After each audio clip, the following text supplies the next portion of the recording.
You don't have to be Basquiat or Andy Warhol or good old Gustav or Michelangelo.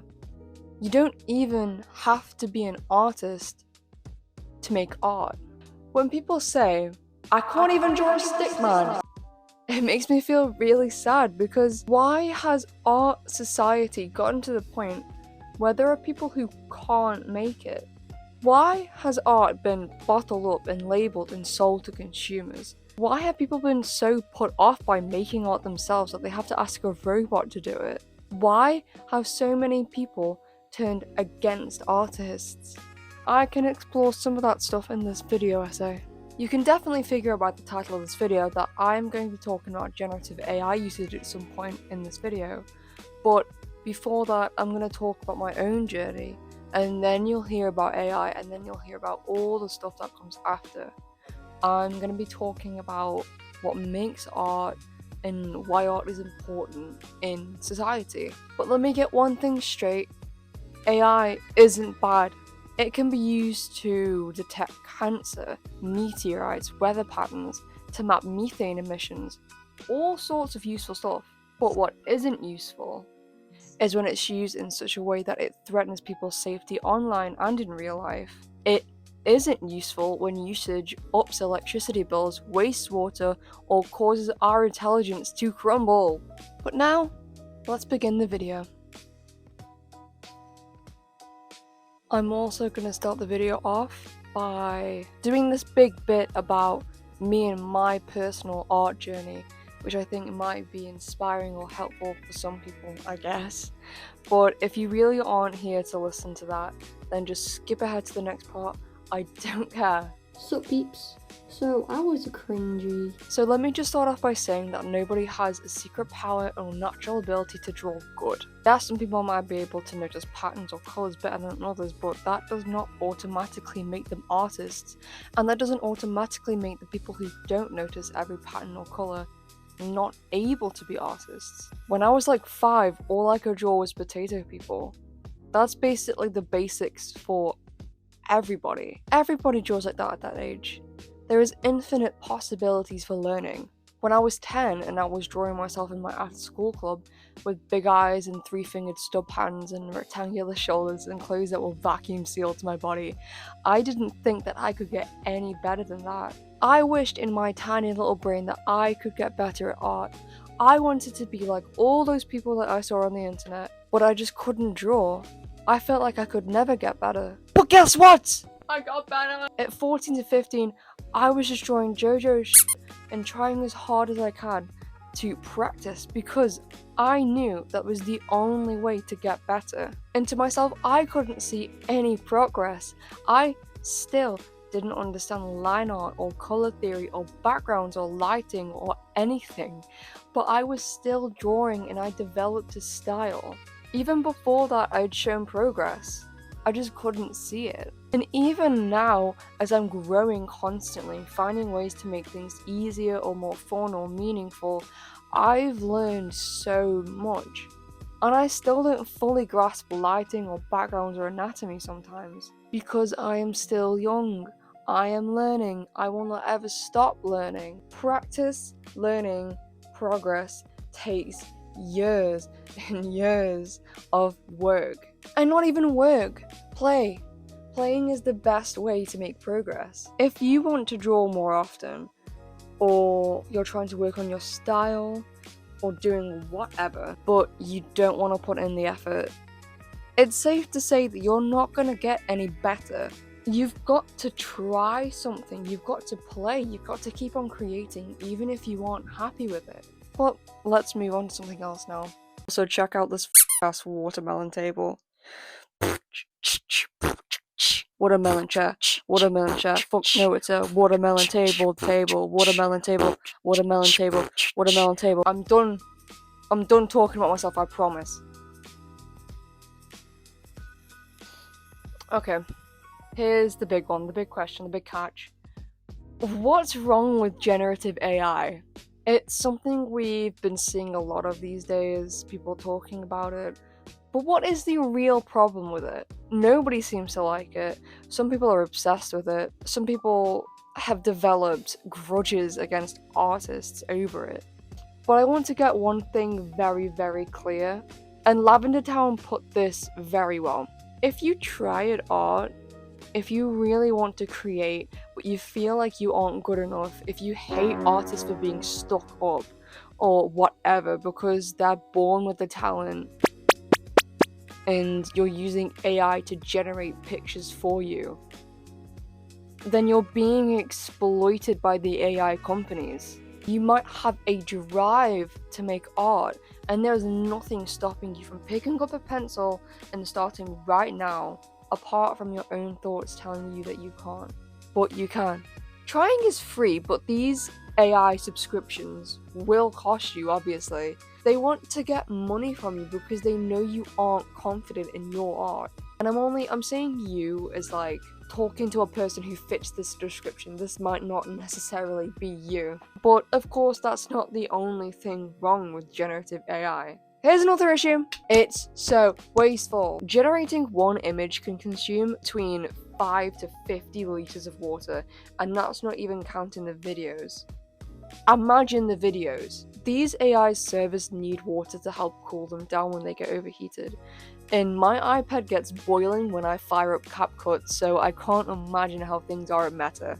As well as that, it's been shown in America that AI data centers could shoot electricity bills up by 20%. So you are paying for every stupid question asked on ChatGPT, every dumb brainwashed picture made, every art piece that could have been worked on by someone, commissioned, or been a part of someone's journey. And it's not even just that.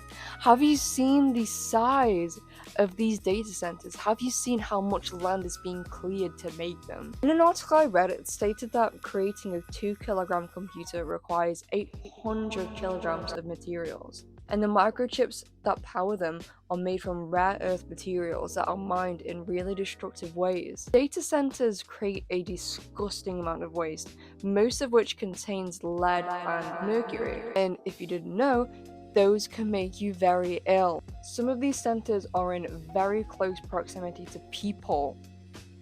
This stuff is leaking into the environment. And for what? So you can get a recipe for pumpkin pie when there are dozens of recipes online that you can look through? Or are you too lazy to pick one? Do you need a robot to make the decision for you? I'm getting like too into this, but it's for all the right reasons. These are just the physical reasons why generative AI is bad. I have not even touched the moral or even legal implications this kind of stuff brings. Hayao Miyazaki described AI art as an insult to life itself, and he is right. That's not to say that everyone who prompts an AI to make it is a bad person, because some people genuinely just don't like to draw. They feel like they can't draw something or don't have the money to commission. But this doesn't excuse prompting it. You aren't making anything. You aren't doing yourself any good apart from the short-term serotonin, seeing what you wanted on your screen in the blink of an eye. It's just not worth the dozens of selfies, landscapes, vlogs, personal videos, photographs, watercolors, animations, sketches, genuine expressions of people's love for something, people's emotions strewn out onto paper or screen to be shared by our social media, stolen by companies like Meta to be used to train AI. It's sickening and pathetic behavior from them. I just think that Elon Musk is a disgusting person. And I'm not a hateful person. I don't usually use the word hate. But I hate him. If you have a passion for art, but you feel like you can't do it, you're disheartened by those who can, and you go ahead and use generative AI to make you what you want, then you're destroying your own chances of growth, and you're destroying your community, your art community. Everything genAI users make is made from other people's work. And it's a shabby excuse for an AI. It's fast and efficient, yeah, but It's just shabby. It's used for selfish reasons and it's used to gain money. That's it. Some people say that AI is just a tool, like a sponge on a painter's canvas. But it's not the tool that makes the art. It's you. There is a process that takes place while making art, which involves the thoughts and emotions and actions taken while making it. To put it in a simpler way, the creative process is what really makes art. Yeah, AI can make some cool looking pictures. I'm sure all of us have seen something we've liked before finding out it's AI, but it's not art as much as the people prompting it would like us to believe it is. You haven't worked to make it. You haven't experimented properly. You haven't put anything behind it. No thought about the creative process whatsoever. Some would argue that the creative process is the prompting. But the thing is, it's just that, prompting.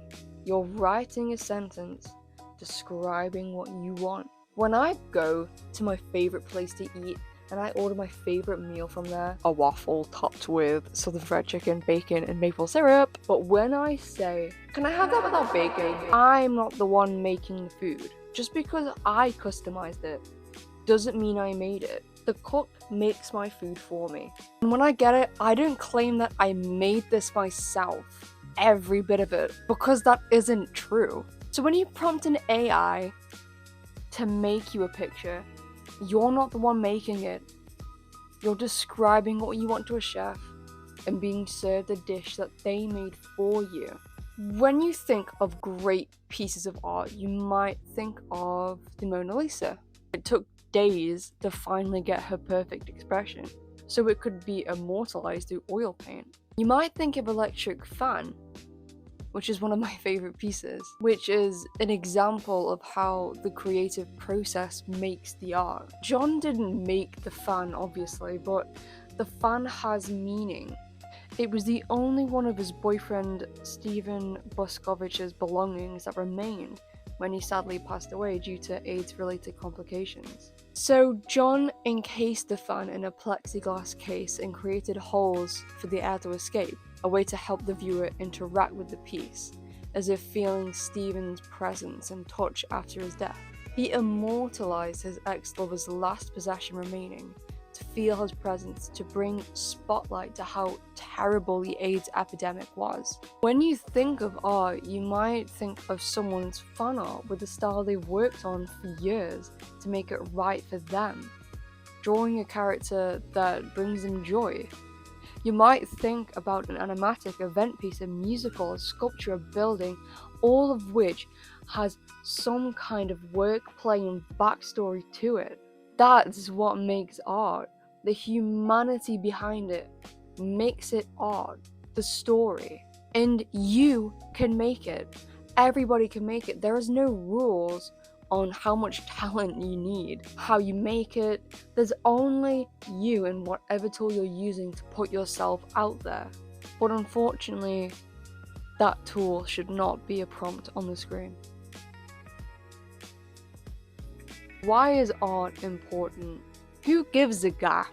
That's the title of this video. It's why we're here. But there are very simple reasons to why art is so important. From the first cave paintings to chalk on the road to ancient Greek sculptures and Renaissance paintings, architecture, choreography, which colours to paint my walls, how do I unlock my house's feng shui, to bananas duct taped to walls, to a robotic arm mopping up red water, to a vase of sunflowers. Art is humanity. Art shows the journey and the future of humanity.